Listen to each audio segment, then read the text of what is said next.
on the computer. There we go. So yesterday, we're talking about this beautiful sikha about how important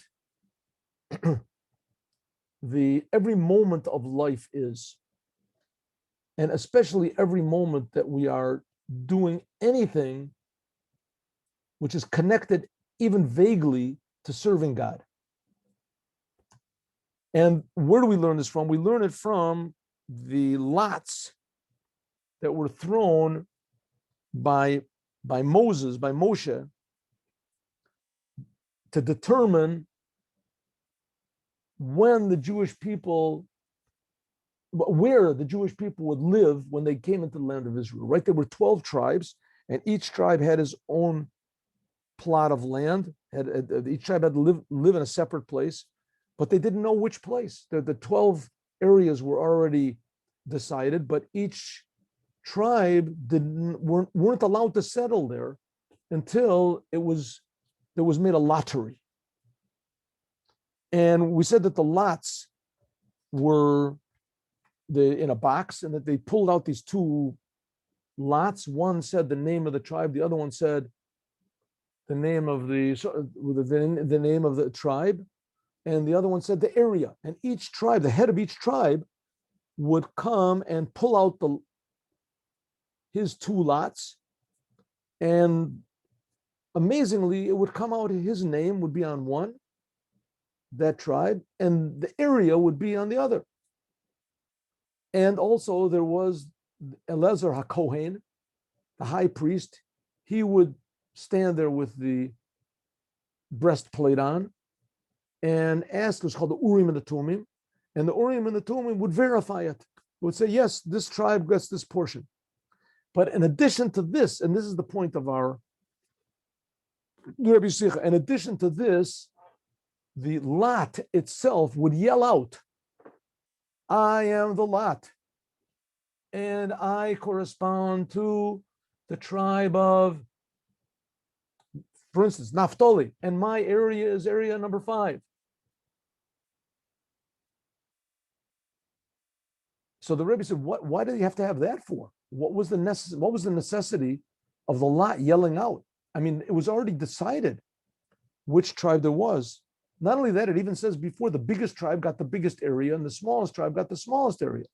And true, the areas wasn't according to actually size, measurement of size. It was the value of the land, how much the land could produce. But still, it was logical. So you had all these things pointing to which tribe got which area of land, and that decided it. That's it. It was closed. Why did it have to be that the lot also yelled out? So the Rebbe said, and not only that, these lots, they were just a means to an end. They weren't an end in themselves. It wasn't a commandment like putting on tefillin or doing something like that. The lots themselves were just a means to determine where each tribe lived. So once you determined it, what did you have to, you could throw the lot away. It's not so important. It's like, let's take an example. The Rebbe doesn't give this example, but let's say like a Chanukah menorah. A Chanukah menorah is only a means to an end. A Chanukah menorah has no holiness to it. It's just to hold on to the candles so that you can light it. You don't even need a menorah. You can actually take candles and just stick them on the ground or something. The custom is to have a menorah, but after you finish the menorah, you can throw it away. It's not holy. So the same thing with these lots. The lots, they were just a means to an end. It was like the Chanukah menorah or something. It wasn't important. Why did they have to yell out for? Totally unnecessary, impractical. God doesn't make miracles for nothing. So the Rebbe says, no, God is teaching us a very important lesson. Dividing up the land of Israel was a very important thing. And it was a holy thing. And every detail of a holy thing is important. Every detail of a holy thing is important. Right? So let's take the example of the Chanukah menorah. You don't have to have a menorah. The candles have to be straight. But they did have to have the lots. God commanded it. You have to have a lot. And the reason that the lot spoke was to show that you have to have total involvement in everything that God says. So now we can understand why this lot would speak. Kashem, just like the service of conquering the land of Israel, had to be with total involvement, thought, speech, and action. Similarly, everything that you do to serve God, even things that are just a preparation for serving God, even though that they're not the essential thing itself, or they're just a detail. They should do it, but thought, speech, and action. So let's take our example, a Hanukkah menorah, right? You can just take 6 candles and stick them in the ground, right? And then the 6 to 5 candle, whatever night that is, but it's a commandment. You're doing a commandment, so it should be as beautiful as possible. Put as much thought, speech, and action into it as you possibly can. True, it's not mandatory, it's optional. But if it's a godly thing, you should put as much into it as possible. Thought, speech, and action. Can you do it like it's known, the saying of the father of the previous Rebbe, the Rebbe Rashab, the 5th Rebbe that was given by his son, the previous Rebbe who was filled the place, Shepanini. What is called a panini? A panini is called, what do we call a panini? A panini means a genuine chassid, a genuine chassid. Genuine chassid means Kol davar shuaseh, everything that he does, harihu munach b'zeh legamri. He is totally sunk and involved in that thing. Pamachas, once there was a farbringen, and the previous Rebbe's father, the Rebbe Rashab, there was a farbringen, and he was speaking, and between the talks that he gave, the Bacharim, they were singing a song, but they felt that they were singing it too fast. The chipazon. They were for a preparation for what the Rebbe was going to say afterwards. Now, they wanted to hear the Rebbe speak. And the custom is that you sing a nigun or two in the meantime, and the Rebbe gives the Rebbe time to think or to talk to other people or whatever it is. Right? But they wanted to hear what the Rebbe had to say, so they sang this nigun fast. The Hikdish L'Zeh Shlema, and the Rebbe spoke a whole entire talk, gave a whole entire talk about this idea. And what they did. These boys sped up the song. What's the main point of the speech that he gave?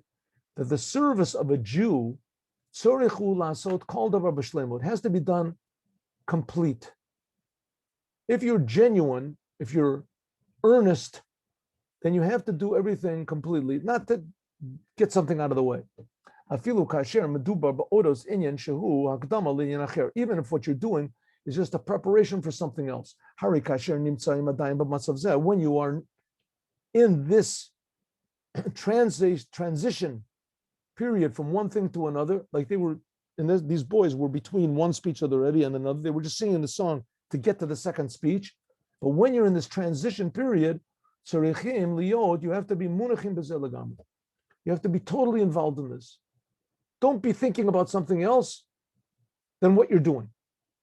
The Chalal in general, this is a main principle in life. Wherever you are, you should be truly there. Don't use something for an ulterior motive. Don't have ulterior motives. Especially don't use things for yourself. Don't use people, don't use. Wherever you are, that's where you have to be. All the time that I'm involved in something, I have to be there. And afterwards, you can go to a second thing and do that thing in completion. So let's take an example. You're making money, right? Why are you making money? You're making money in your business. Why are you making money in your business? You're making money in your business in order to learn. You can have time to learn Torah. You can give charity. You can help other people, right? You can buy things for your family.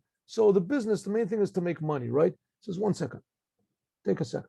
When you're making money, you have to be totally involved in making money according to the Torah, right? When a customer comes in, you have to treat the customer properly. You have to have patience for him. If the product wasn't right, he comes back, you don't get angry. It's not just, come on, get out of here. My whole reason I'm here is just to make money and you're bothering me, right? Either give me your money or leave, right? You can't take money back. I'm not paying you any money back. My whole thing is to get money, not to give money. In other words, you're making money has to be done in an honest way. It gives you an opportunity to be honest. It gives you an opportunity to be genuine. You have to sell a good product. You have to sell an honest product. You have to be honest with the people who are providing the product to you.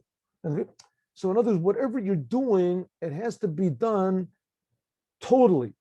You have to have the proper thoughts, the proper speech, and the proper action. Yeshlomo, we can say, Yesod B'zeh, in Nigla, the Torah, where is this found in the Torah, is like it's known that everything that's in the secrets of the Torah, the mysteries, the spiritual aspects of the Torah is also in the physical aspect, is what we said, the Rogachover Gon. What we said in the Rogachover Gon said that anything that's in the world of Kedusha has to be totally involved. You have to be totally involved in. That even the preparation for it, for a thing, it's also important in itself. They say, for instance, that there's a story that the Baal Shem Tov used to be a shochet. This is what I read this. And that the Baal Shem Tov used to be a shochet and a person, slaughtering chickens or whatever, according to the Torah. And a new person came or somebody else came, and this man gave his child a chicken to take to the shochet, to the slaughterer. And it wasn't the Baal Shem Tov. It used to be the Baal Shem Tov. He took it he came back with the chicken was still alive.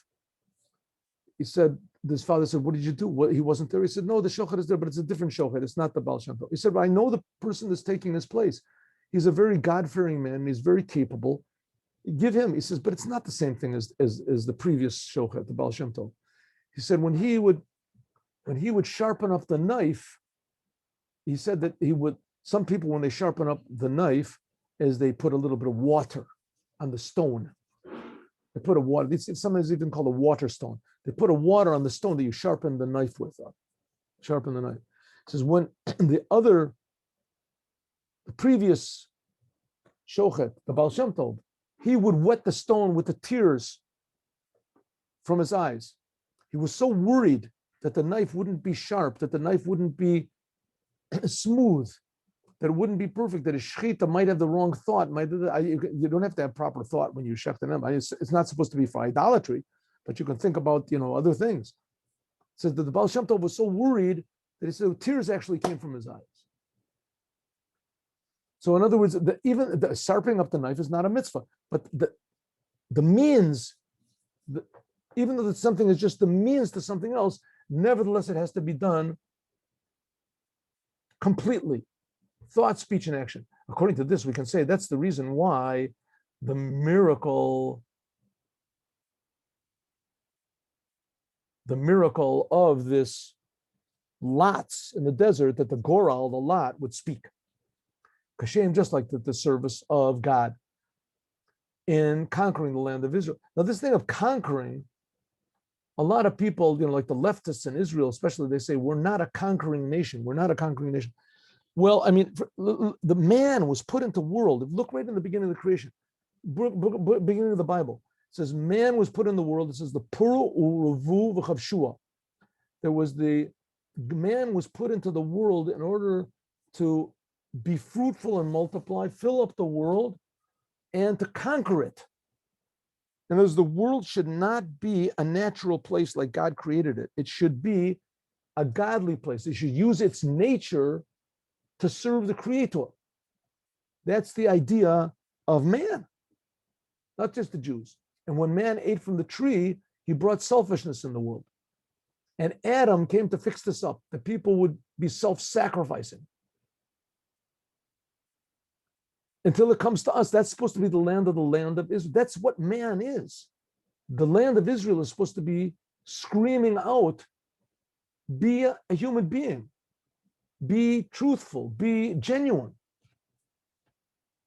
It says that's what it means, that everything that you do has to be honest, has to be total, and especially something which is holy. Because seems to etzem avoda, just like the whole idea of conquering the land of Israel, has to be done in completeness with thought, speech, and action. Similarly, also the preparation for conquering the land of Israel also has to be thought, speech, and action.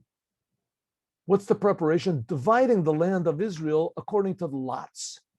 Hagam Shagorel, even though the lot was just a preparation and it was just a means for the real thing, the real purpose was to divide the land up. Kivush v'yashav oretz, to conquer and to settle the land. Alpha became, nevertheless, the lot has an importance to itself, like we said before. And therefore, Hayagam Agorel, therefore the lots themselves, they were complete. The lot itself had thought, speech, and action. It brought about the dividing of the land of Israel, the apportioning of the land of Israel, and also it itself refined the truth, revealed the truth, and it advertised it. What do you mean it advertised it? How did it advertise it? The lot itself would scream out. The completion of this is that the lot had all three things of thought, speech, and action. Nosaf al Maisa Shalichad, in addition to the fact that they pulled out the lots and they took it, right? And before that, they wrote on the 12 lots the names of the tribes and the names, etc. And Hamachshava, there was also thought. What was the thought? The intention of this. What was the intention? It was Ruach HaKodesh, also that there was the Spirit of God was in the breastplate of the Kohen. This is thought. But also this, not only was there action, the deed of taking them out, and also but also the lots would speak. Chalukas ha'eretz al pi ha'gorel nif'alus b'shleimus by means of the gorel itself. Ach b'gorel, it was done by speech. It all came, the main thing was action, right? The main thing was action. By pulling out this actual card, or the two cards, that was the action. Ach b'gorel, not anything else. Ach means only. Rak, like rak. Cave, and since shenosaf al etzem hagorel, that in addition to the deed and the thought which was in it, shehera ketzad, that it showed how the land should be divided up, but also it would scream out and say in a clear way and in an advertised way, kach shaloni shashum safek, there was no doubt, ani hagorel, I am this. So we can say the same thing. I mean, this is a very basic principle also with the Rebbe, that commandments that we do must be advertised. The Rebbe, especially with the thing about the Chanukah menorahs in the whole world, before this, Jews would light Chanukah menorahs in their house or something like that. But the Rebbe said, no, we have to make a big production out of it. Put it on television, get the mayor to come, get the president to come. Light the candles, the whole world has to know what the Jews are, and the Jews are doing commandments of God. Everybody has to know, it has to be advertised. It's not just good enough to do action and thought. It has to be speech, advertised out. Yeshlom, we consider the reason for this, that the completion was by means of the miracle, the Gora would speak. And not just, it wasn't good enough just thought and deed, is because in order that the Goral, in order that this lot, Hari Mukhrach, it had to be, first of all, it had to be the deed and the thought, that was the essence of it. The whole point of this lot, of these lots, were the doing it. You had to pull out the lot. And also the whole idea behind it, it was dividing up the land. That's the thought and the action. Maisa Goral, according to the thought and the intention. But Evan Aboche in the Kach, but the final proof that this was done, the ultimate completion, was by means of speech. It was totally unnecessary that this Lot would yell out. But nevertheless, if it didn't yell out, it would be missing 1/3 of the external, say, powers of man: thought, speech, and action. Thought and action were good enough. But if it would have been missing speech, it would have showed that it wasn't done in a complete way. More, this indicates that the lot itself was ultimately complete: thought, speech, and action, according to how it is in a person. The same thing is like learning Torah. You learn in Torah, you open up the book, you do it, you understand it, but you have to say the words also. Shadibur, who ikar even abochin, that speech, in this case, speech is the main, how do you say, the sign, the main test, that it permeates a person totally. And how it also will affect others.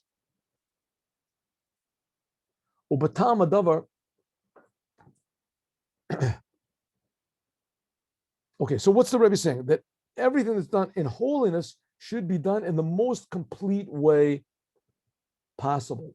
The reason why a genuine Jew, a panini, has to be totally involved in everything that he does, even things that are just a preparation for something else. The Rebbe Rashab, the fifth Rebbe of Chabad, explains 2 reasons. Why is it that a genuine chassid has to be totally involved in everything, even preparations for a thing? Zemor, this indicates it shows on truth. Number 1, it shows that a person is true and that he is permeated by the thing that he's doing. Wherever he is, that wherever he is, right? In other words, he is not determined just by what he does, etc. He is determined by the whole truth of the thing, right? In this case, he's taking over the land of Israel. Why is he taking over the land of Israel? Okay, he wants a place to live. What's the question? No. If so, that's not really. You have to really get the proper idea and the proper thought and the proper speech. You're taking over the land of Israel because you want the world to be a holy place, and Israel is the first beginning point of spreading this awareness of God into the whole world, and it can only be done by you.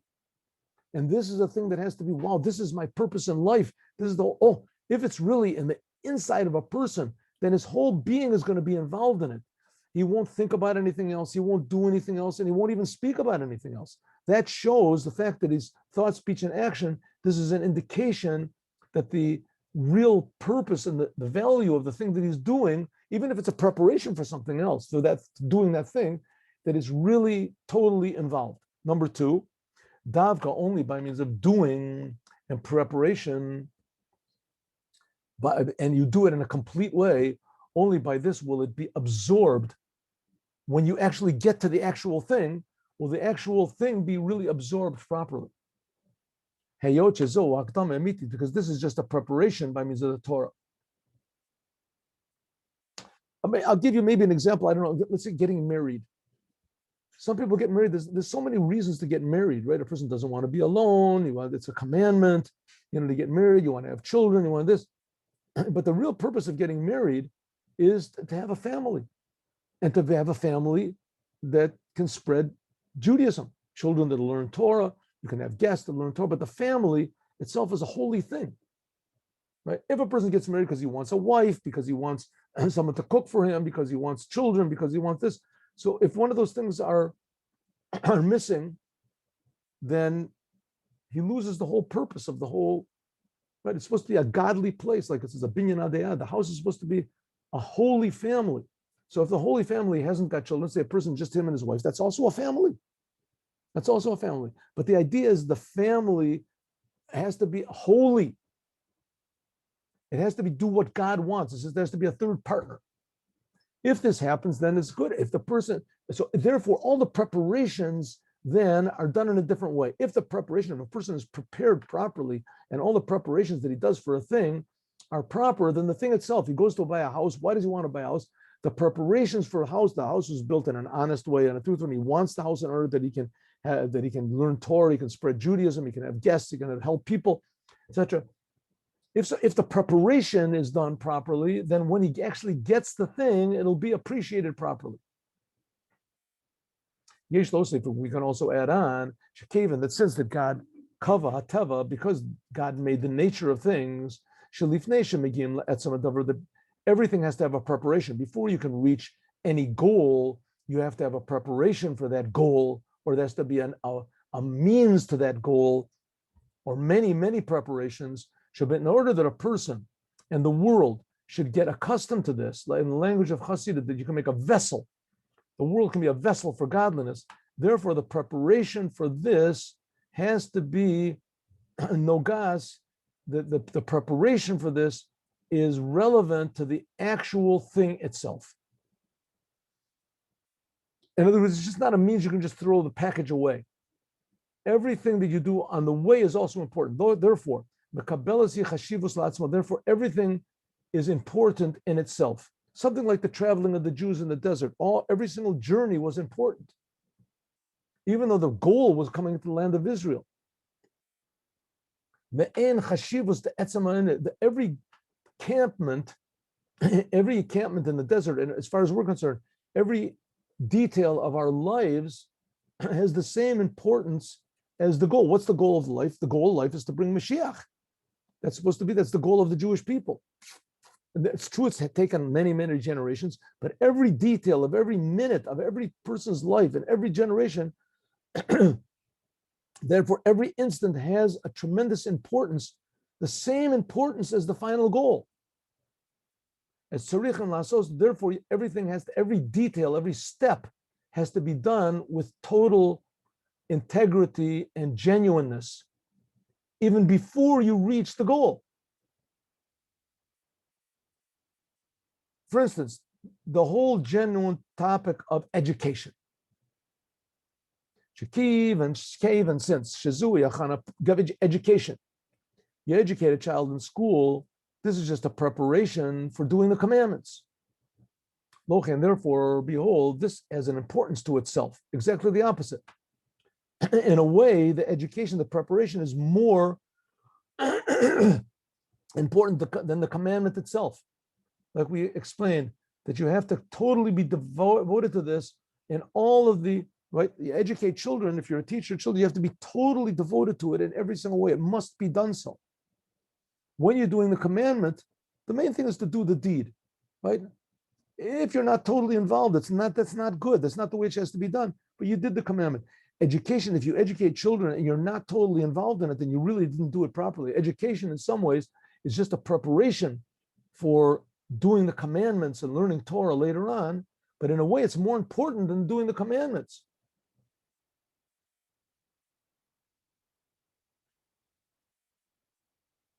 As we will talk about more, God willing, tomorrow. Where are we on the 9th paragraph? We'll talk about this more, God willing, tomorrow. Let's just do the Yom Yom. Hayom Yom.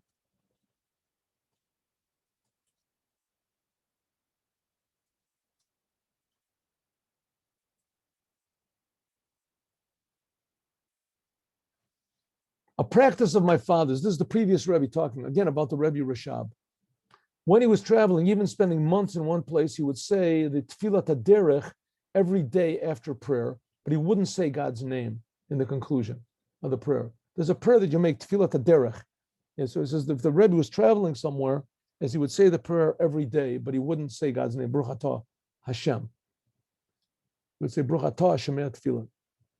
Have a good day with Moshiach. Now, see everybody at 3:00, God willing, and we'll continue learning the amazing Chumash portion of today. Shalom Uvracha.